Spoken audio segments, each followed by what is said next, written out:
آخه این چه ظلمی بود روز جمعه سر صبح گیر دادین پاشو بریم کو. بیا اینم کو.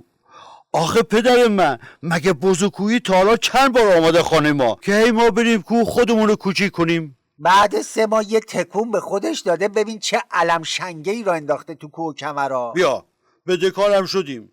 آقا جان خدا وکیلی چطوری دلت بیاد اول صبح لحاف و دوشک و اون نازنین رو ول بکنی زجه زنان از کوه بری بالا، بعد تازه همون مسیر دوباره برگردی بیای پایین؟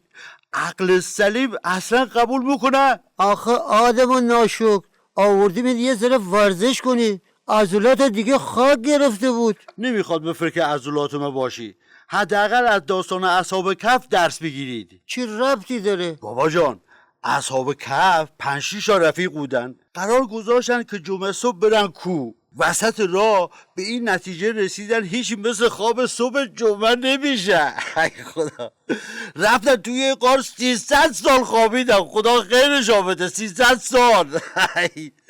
حالا ببین شما چطور جمعه من خراب کردین. ولش کن اسی، وقت تو پای این هدر نده. ببین تو اون گوشیت خبر جدید چی داری بخونی بابا؟ والا تو قسمت اخبار کوهستان نوشته یارو داشته تو کوه قدم میزده، یه زمرد پیدا کرده به ارزش 3 میلیون دلار. چه خرشانسی بوده او، زمرد 3 میلیون دلاری پیدا کرده. اون وقت من دیروز داشتم تو خیابون راه میرفتم، یه اسکناس 10 تومانی دیدم، اومدم بردارمش، شلوارم پاره شد. 20,000 تومن دادم خیاط دوختش. ای توف این شانس. والا آقا سفتر جان ما اگه شانس داشتیم تو این دنیای بزرگ وسط این آخونده به دنیا نمی اومدیم. شما اگه شانس من داشتین چی میگفتین؟ یه بار رفتم مسابقه کاری، توی فرم معرفی نامم فقط یه خط دروغ نوشته بودم. از شانس بدم از همون سوال پرسیدن ازم. چی پرسید؟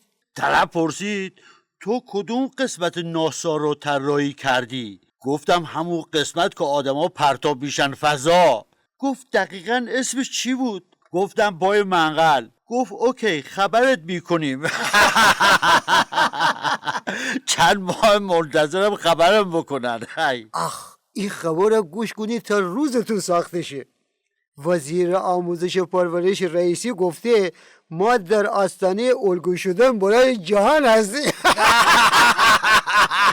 البته به عنوان الگوی بلاها. بگو راست بگی، الگوی جهانید.